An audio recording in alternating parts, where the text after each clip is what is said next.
Okay, this video is very much on the fly, very much just me coming to you to ask you this question.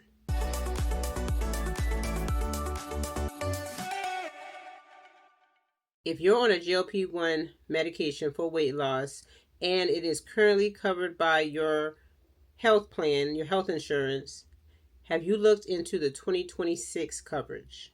Welcome, guys. My name is Patrice, The.Patrice.Denise. I'm over here living a healthy, sustainable life, one day at a time, one step at a time. Over here, we are wellness warriors because we are combating, claiming the victory, and working to overcome any health challenges that may come our way. But quickly, guys, quickly. So I just happened to get this pamphlet because they sent over the 2026 annual benefits enrollment information. It starts here. As a matter of fact, it starts this week. So I was looking over it and just kind of skimming through the plans and things like that because I am on a GLP-1 medication. I'm on Mounjaro specifically, and I do have it authorized for type 2 diabetes. My prior authorization is good until May of 2026.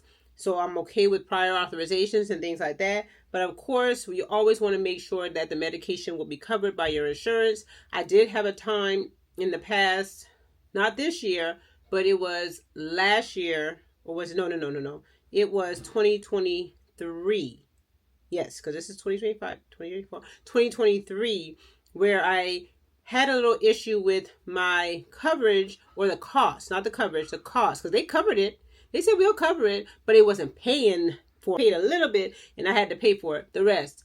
And that's because of the type of health insurance plan that I chose. So here at my job, you can get different tiers. We have a high tier, a medium tier, a lower tier, and then there's one if you live out of this area or you need doctors, you need to use doctors out of our area. And the tiers, the higher the tier, the lower your deductible will be, the lower your out-of-pocket expenses will be, the higher the cost in what they take out of your paycheck, but the lower the cost in what you have to give out. And then, of course, we can always choose to put money into a HSA or a FSA as well. But when I had that trouble that one year, I made sure the next year to pick the high plan. So I pay more through my paycheck, what comes out before I even see my paycheck. I pay more for that. And in return, what I pay out of pocket for my medication went down tremendously.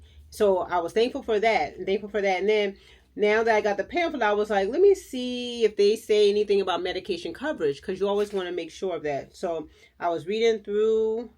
I definitely need to read through on this one because it's saying something about to offset modest premium and deductible increases. Oh, so our deductibles will be increasing even on the high plan. But, okay, so they said to offset that, we're going to see an increase in what our job or what our employer puts into our HSA. Okay. So I got some reading to do. But what caught my eyes, because like I said, I was just flipping through, and I was like, let me look at medications to see if they say anything about medications.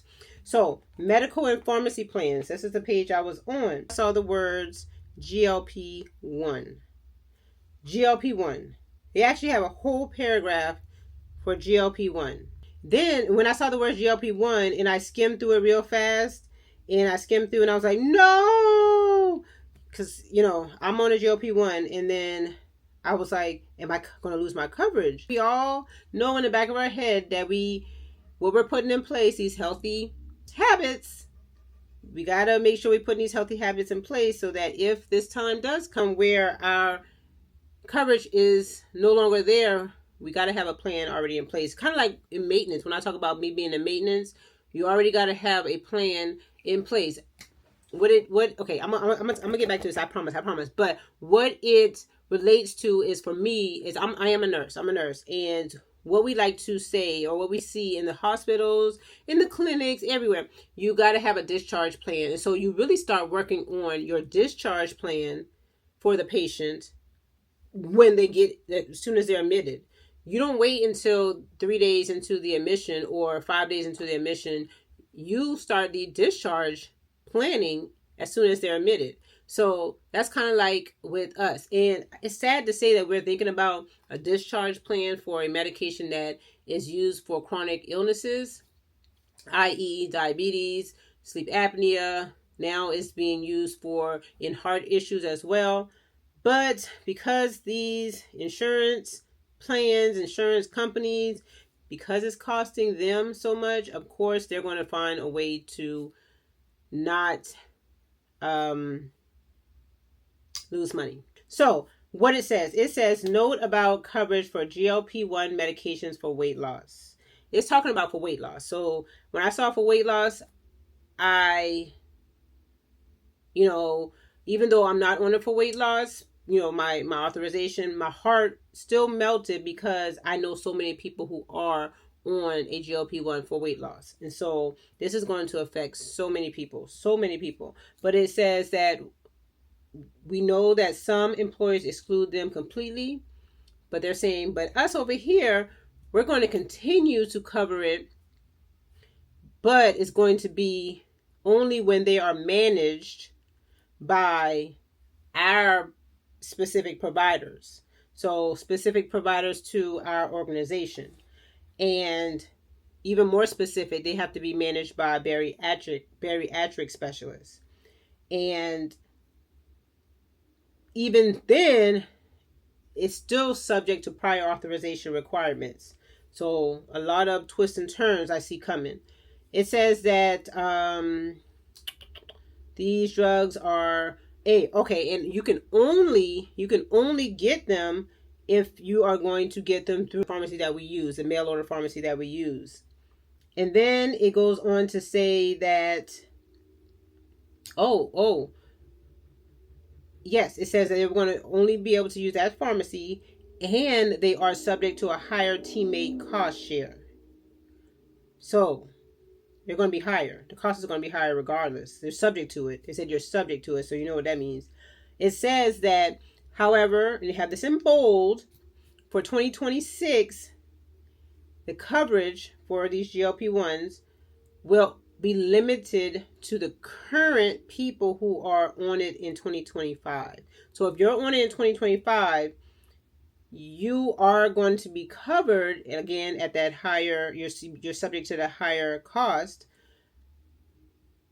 And then they're going to continue to evaluate the market and different strategies for 2027. Those people who are on it, they're being managed by the certain provider, with the bariatrics team.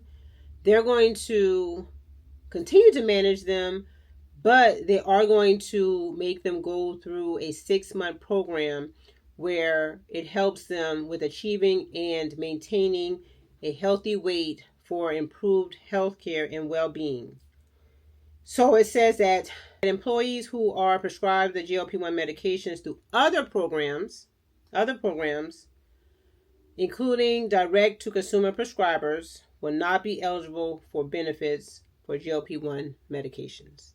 So if you're getting it from like a telehealth company or something like that, it's saying that, if I'm reading this correctly, you're not going to be eligible for it through your health insurance. Through our health insurance. So this is major. And like I said, you always got to have a discharge plan in place, and thinking about it and thinking about the after fact.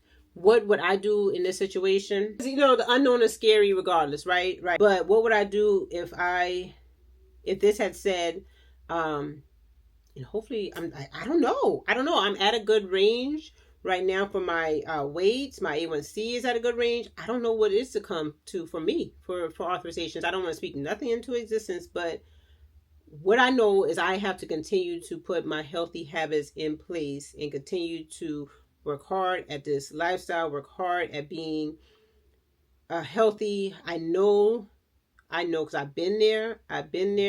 I'm still in it. I know that it's not always easy. I know that obesity is a real thing. It is a real disease, a chronic disease, and it affects many people. So this is heartbreaking. It's heartbreaking to know that it might be taken from these people. But all I can do over here is share this information and share the awareness. And if I'm being like a neutral person, then I do see that, what the business is talking about, but then I see that the health is what should be important. The health is what should be important. But what would I do? Basically is, again, continue with what I can do is in my control is putting in those healthy habits.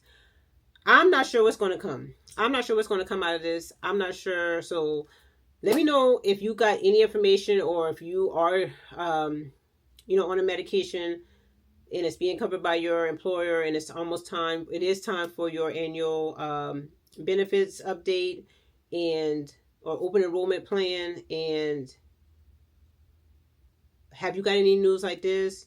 If you would be in this situation, what would you do? Like I said, money wise, I don't know.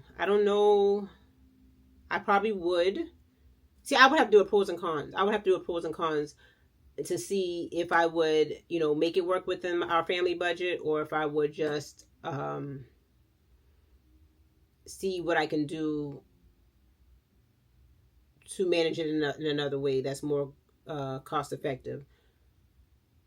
But let me know what you would do. I just wanted to bring this to your attention and share some awareness, and we can talk in the comment section below. Thank you guys. I love you guys, and until the next video, God bless.